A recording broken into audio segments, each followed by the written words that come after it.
மயிலாடுதுறை, நாகை, திருவாரூர், தஞ்சாவூரில் பகல் 1 மணி வரைக்கும் மழை பெய்ய வாய்ப்புள்ளதாக தகவல் கிடைத்திருக்கிறது.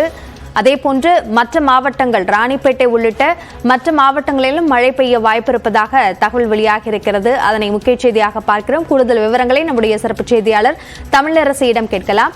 தமிழரசி, இப்போ எந்தெந்த மாவட்டங்கள்ல மழை பெய்யறதுக்கான வாய்ப்பு இருப்பதாக சொல்லப்பட்டுள்ளது?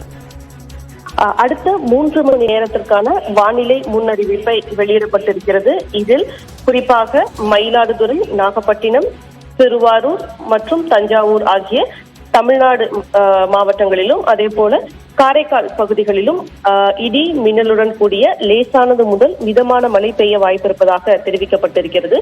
அதே போல ராணிப்பேட்டை, வேலூர், திருவண்ணாமலை, விழுப்புரம் மற்றும் கடலூர் ஆகிய தமிழக மாவட்டங்களிலும், புதுச்சேரி பகுதிகளிலும் லேசான மழை பெய்ய வாய்ப்பிருப்பதாகவும் அடுத்த 3 மணி நேரத்திற்கான அறிவிப்பை வானிலை ஆய்வு மையம் வெளியிட்டிருக்கிறது.